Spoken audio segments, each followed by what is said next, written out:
Live and alert on the north side of the dirt. It is your man D Real coming at you with another Be Real with D Real, where edutainment is what I do. I am going to be edutaining y'all today about me.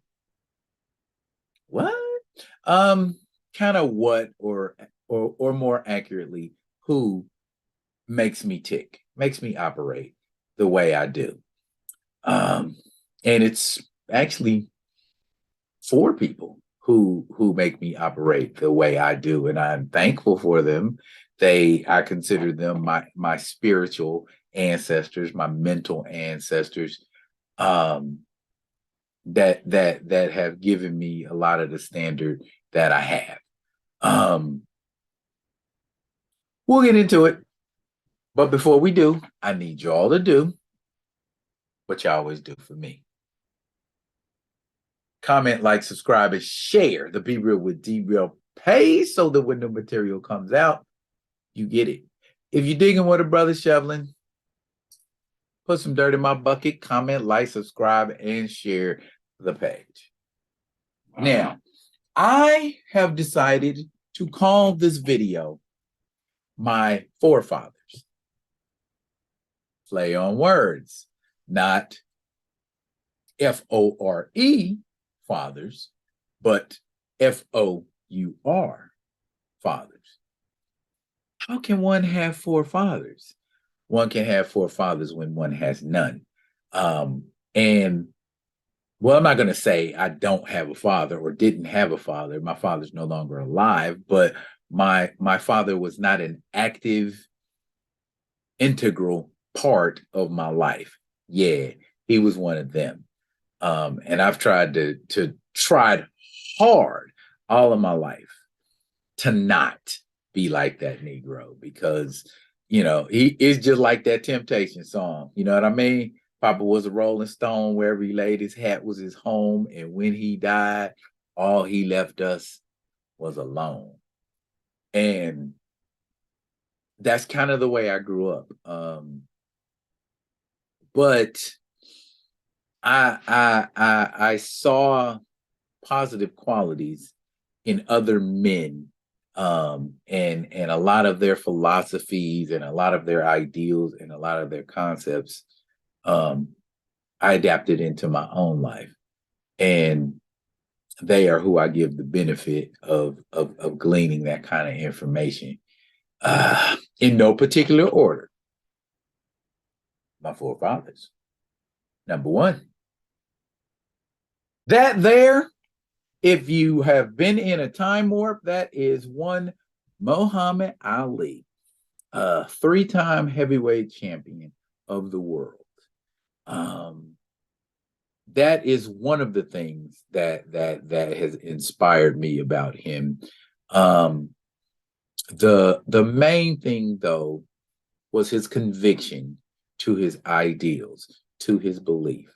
He stood on his belief. He stood on his ideas. And what he says to this very day, in my opinion, even though I went to the military, it makes so much sense to me. Why should we fight wars against people who haven't done anything to us? If we as Americans style ourselves as the self-appointed protectors of freedom worldwide, then we should intervene when the moment calls for it, not when we think we should intervene, or not when there's some sort of resource or commodity in that area of the world that we can exploit. You know, Americans, and I've been out around this planet, and I've seen Americans on this planet are met with equal amounts of enthusiasm and love, as well as fear and hate. And these were the kind of things that Muhammad Ali espoused that got me curious. You know, there's hatred and prejudice right here in this country. There's inequity and tyranny right here in this country. Why in the fuck are we running all over the planet trying to protect other people, and we aren't even protecting the people in this country right here. He's been saying that for decades, you know? They wanted to send him to the military, and he gave him the middle finger. They put him in jail. They stripped him of his heavyweight title. You know what I'm saying? But he didn't let that get him down. And he came out of prison and not only won back the heavyweight title of the world, he did it again another time in 78 against Leon Spinks. So this is a man that overcame adversity, both in the ring and in real life. Unfortunately, he is no longer with us, but I think one of the proudest moments I ever seen was when that man was disease ridden and advanced age had ravaged his body, and he still carried the flame to that torch in the Olympics in 1996 and lit that flame. That shit gave me goosebumps, y'all. I mean, just to see my idol, you know what I mean, doing it. My man's old as hell, but he's still out there doing it, showing you. You know what I'm saying? Even then, who would not be inspired by this man? You know what I'm saying? Let's move on to forefather number 2. Surprise! Thought they were all black guys, didn't you? Nah.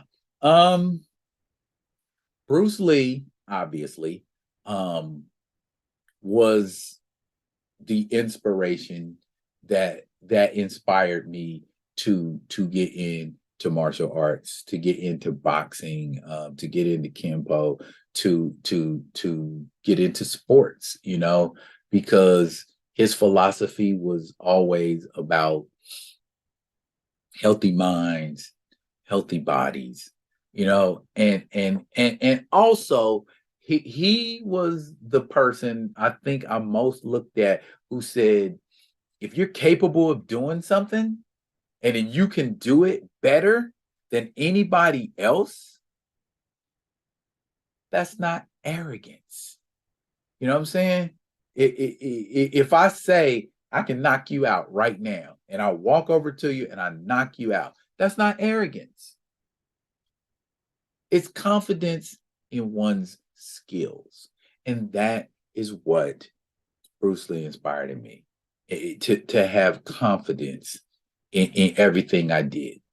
You know what I'm saying? Whenever I would dance, whenever I would perform, whenever I would rap, whenever I would do, anything competitively, it was always his spirit I was channeling, because I believe, like he believed, that if the mind is willing and the body is willing and the people around you are willing, there isn't anything you shouldn't be able to do. And I have always tried to keep my circle small. You keep your circle small, it's a whole lot easier to determine who's for you and who's against you. So in that aspect, I guess he subscribed to, what my man said in The Godfather, keep your friends close and your enemies closer, so who's getting ready to stab you in the back. And you can engage in the way of the intercepting fist and prevent that. By the way, that's what Jeet Kune Do means, way of the intercepting fist. That's the only thing I think about sometimes. It's like, why didn't I take Jeet Kune Do? You would think, right? Anyway, the man's definitely an inspiration for me. A huge, huge inspiration. Almost as much as just as much of an inspiration as this next man. And I know this next man is an inspiration to a lot of y'all. Yep. One Stanley Lieber, aka Stan Lee, the godfather of Marvel Comics. He probably turning in his grave right now with this shit the MCU is doing. But Stan Lee inspired me to use my imagination for a lot of things. he showed me that when you say, I am going to do this the way I want to do it, and I don't care what anybody thinks, and it turns out that the way you did it was the way it should have been done anyway, and everybody else was naysaying and straight hating, it's comforting. Even though, I never got a chance to meet either any of these men in the flesh. I feel a connection, a kindred sort of association, because I get, when they tell their stories, and there's documentaries and videos out there about them, uh, about Stan, Bruce, and Muhammad telling their stories and about how they had to walk paths alone, but they knew that that was the right path. Once I make up my mind about something or somebody, that's where I'm going to be with it until you show me different. If you are my friend, I consider you a friend until you show me you're not. If you say you want to go into business with me and you understand what all of that entails, then I'm going to go into business with you. If you BSing and scratching your ass and not doing what you're supposed to be doing, I'll see that too. You know what I'm saying? So people that got these disconnects and these issues with being able to move forward with something you want to do, that ain't got nothing to do with me, man. Cause I'm man, I'm ready. I'm beyond ready. So when it's time to get down for the get down, please understand your man gonna be there. And this man right here in this picture is a huge reason why I say apply your imagination to your situation, and it will create elevation and emancipation. You know what I'm saying? Facts, straight up. Rest in power, Stan. You have always been an inspiration to me. I was tearing up. Let me stop. And last, but certainly not least, bruh, Malcolm, yo, his influence is so global. I found this poster in the Philippines. What? Yeah, Malcolm X. By any means necessary. That had a lot of resonance with me. When I was in the military, I linked up with these cats who was in the Nation of Islam, and these brothers were really heavy into watching Farrakhan videos and reading the Final Call. And they were 7 pillar Nation of Islam. You know what I mean? They embodied that, man. They didn't go out and drink. They wasn't out there messing with no women that wasn't their wives or their girlfriends. They wasn't, I didn't hear them, curse a lot. I cursed more than they did, but just seeing how they moved and how they carried themselves, it made me think about a lot of Muslim brothers that I grew up with in Kansas City, man, that, I looked at them and, they moved a certain way. It was different. They stood out from everybody. So shouts out to my man, Suleiman Salam and Yahya Bahayuddin, man. Y'all brothers is some real ones, man. And everybody in y'all circle, man. Y'all all right with me. Y'all ever in Alaska, come holler. But Malcolm brought out the warrior in me. And I don't mean warrior in a physical sense. I mean warrior in whenever I saw footage or videos of Malcolm speaking or saying something, he was 100% sure of what he was saying, and he didn't give a damn what nobody thought about it. And I'm just like, yeah, I 100% get that. You know, if I believe what I believe and I stand on what I stand on, and I'm gonna do what I say I'm gonna do when I say I'm gonna do it, what reason do I have to be concerned about what you think? You know, and I know I was like maybe like 35, 36 years too late, but the way they killed that brother, man, when somebody has to off you like they offed Brother Malcolm, you were a whole entire threat to everything they were trying to do. And you can't tell me this brother wasn't righteous. You know what I'm saying? He was a righteous brother. You didn't see him messing around with no other women. You didn't see him, cussing. You didn't see him, doing the things that other brothers around him did. And he had such an influence, positive influence on the people around him. You know what I'm saying? Matter of fact, Malcolm X was one of the primary reasons that Muhammad Ali converted to Islam. That's his influence. You know what I'm saying? These are four brothers, man. I just take the aspects of their personality, combine it into one big ball of energy, and swallow it. You know what I mean? Ooh, that was something. Um, I don't know if I would call this a Black History moment.